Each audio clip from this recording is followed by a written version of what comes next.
राधे राधे जी, कैसे हो आप लोग सब। आशा करती हूँ मज़े में हो और मज़े में हो इसलिए मेरा वीडियो देख रहे हो। दोस्तों, अभी मैंने एक स्टोरी पढ़ी। स्टोरी मेरे भीतर दिल को छू गई और मुझे लगा कि मुझे आप लोगों के साथ भी वो स्टोरी शेयर करनी चाहिए। तो बिना देरी किए ही मैं आप लोगों के साथ स्टोरी शेयर करती हूँ। और अगर आप लोग इस स्टोरी से रिलेट करते हो या आप लोग को लगता है कि ये बहुत हद तक सही है, तो आप लोग भी इसे आगे शेयर कीजिएगा। एक परिवार में सास ससुर बेटा बहू और पोते पोती रहते थे। बहू को अचानक से 15 दिनों के लिए अपने मायके जाना पड़ा। बहू बच्चों को लेके जाने वाली थी। स्टेशन उसके पति चढ़ाने आया तो उसने बहू ने बेटे को कहा कि माँ बाबूजी का ध्यान रखना, उनको टाइम से दवाइयाँ देते रहना। बेटे ने बड़े अकड़ में कहा, तुम 15 दिन तो क्या 1 महीने के लिए जाओ, हम तो बड़े मज़े से रहने वाले हैं यहाँ पे। और रही बात दवाइयों की या फिर उनका ख्याल रखने की, तो तुम तो बहू हो, मैं उनका बेटा हूँ, तुमसे ज़्यादा अच्छा ख्याल रखूँगा। बहू मुस्कुरा दी। ट्रेन चली गई। बेटे ने घड़ी की तरफ देखा।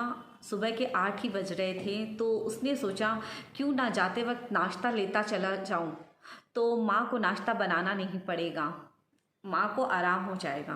बेटे ने गरम गरम समोसे कचौरी जलेबी खरीदी।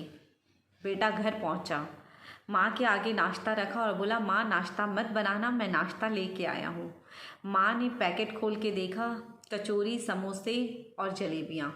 माँ ने बोला, बेटा हमें तो तला भुना छोड़े को महीनों बीत गए हैं, पर तुम्हें क्या पता तुम कौन सा घर पे रहते हो।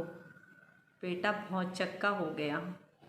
फिर उन्होंने दूध ब्रेड का नाश्ता किया। नाश्ते के बाद बेटे ने दवाई का डब्बा माँ के आगे रखा तो माँ ने बोला, मुझे तो पता नहीं कि कौन सी दवाई लेनी है, रोज़ बहू ही दवाई देती है।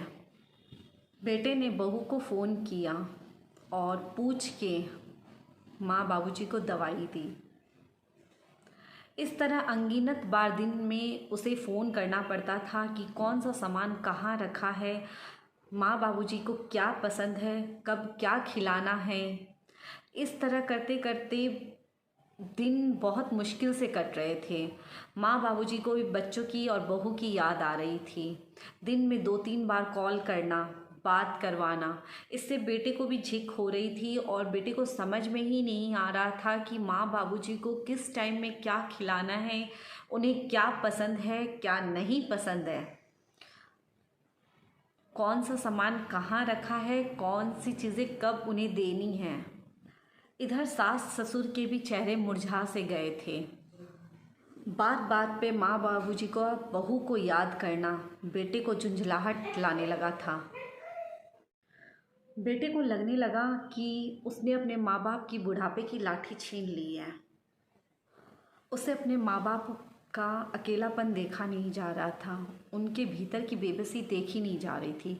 तो उसने अपने अहम को ताक पे रखा। बेटे ने अपने अहम को ताक पे रख के बहू को फ़ोन करके 5वें दिन ही बुला लिया। बच्चे और बहू के आते ही माँ बापूजी के चेहरे खिल पड़े, जैसे पतझड़ में फूलों की बहार आ गई हो। और आए भी क्यों ना, उस घर को रोशन करने वाली, उस परिवार को अपने कर्मों से रोशन करने वाली बहू फिर से आ गई थी। बेटे को ये बात अच्छे से समझ में आ गई थी कि माँ बाप का यानी सास ससुर का असली सहारा बहू होती है, जो अपने कर्मों से अपने सास ससुर की सेवा करती है, उनका ध्यान रखती है। बेटा तो सिर्फ कमाने का श्रेय होता है। क्या वो 24 घंटे बैठ के घर पे माँ बाप की सेवा करता है? नहीं, सेवा बहुएं ही करती है। तो जो ये बात बोलते हैं कि बेटा अच्छा हो तो माँ बाप का बुढ़ापा अच्छा निकलता है, ये नहीं, ज़रूरी नहीं है और ये होता भी नहीं है। बहू अच्छी हो तो ही सास ससुर का बुढ़ापा अच्छे से निकलता है।